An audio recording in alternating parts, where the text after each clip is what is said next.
Bonjour, bonsoir, piliers de lumière en action.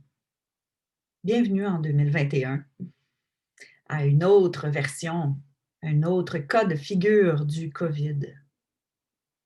Je m'appelle Catherine Langevin-Cusson. Je suis claire consciente et guérisseur et j'aimerais vous partager quelques-unes des réflexions qui sont émergées dans ma conscience en 2020-2021 au niveau du passage. Hmm.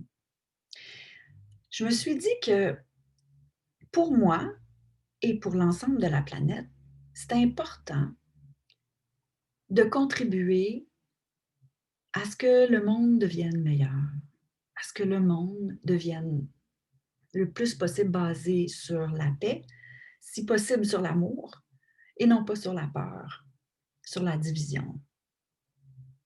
Pour faire ça, je me suis rendu compte à quel point on avait du travail à faire. Il faut d'abord placer notre intention, hein? Alors, je vous invite à placer votre intention pour l'année 2021. Placez-la, placez vos intentions ou votre intention dans les plus hautes fréquences possibles. Dans la fréquence de l'amour, de la compassion, de la joie, de la bienveillance, de la sollicitude, de la sagesse, de l'harmonie, de la foi. Et une fois l'intention posée, il s'agit de regarder avec quoi on entre dans 2021.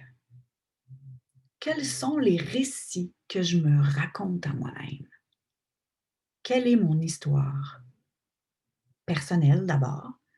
Donc, on peut observer ce qui s'est passé financièrement, physiquement, émotionnellement, mentalement, spirituellement ou concrètement là, dans le monde. On peut aussi simplement décider de créer un récit.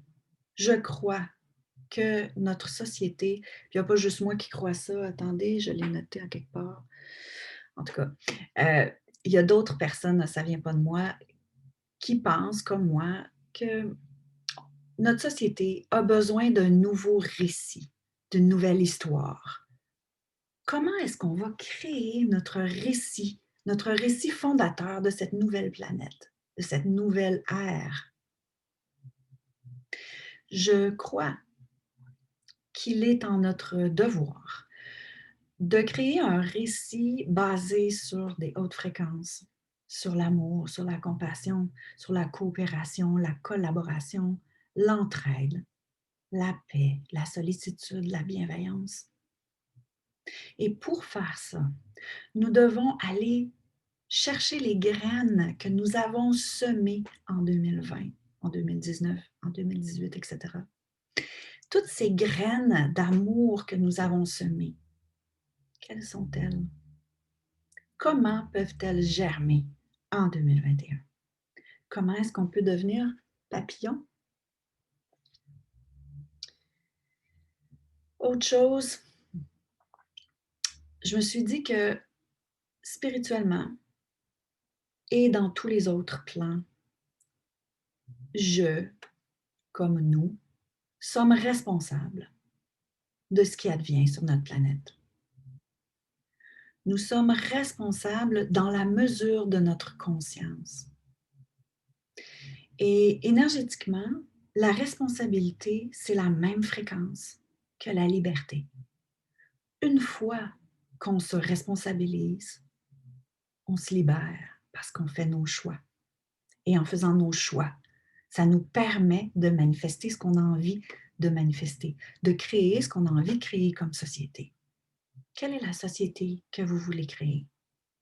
Et agissez en fonction de ce que vous ressentez au plus profond de vous, peu importe les conséquences, parce que de toute façon, ça va créer un mouvement. Et ce mouvement-là est nécessaire. Est nécessaire parce qu'en ce moment, ça ne va pas très bien. Ben, en fait, je dirais, ça va peut-être même très bien. Ça dépend de la façon dont on le perçoit. Mais il y a quand même des gens qui meurent, des gens qui souffrent. Donc, je vous inviterai à revisiter votre récit personnel ou notre récit de société 2020 et en deçà, puis de créer consciemment, avec les plus hautes fréquences possibles, notre 2021 et suivant. Que fera-t-on du temps qui nous est imparti? Que fera-t-on du temps qui nous est imparti? Que ferai-je du temps qui m'est imparti? Qu'il en soit ainsi. Je vous souhaite le meilleur.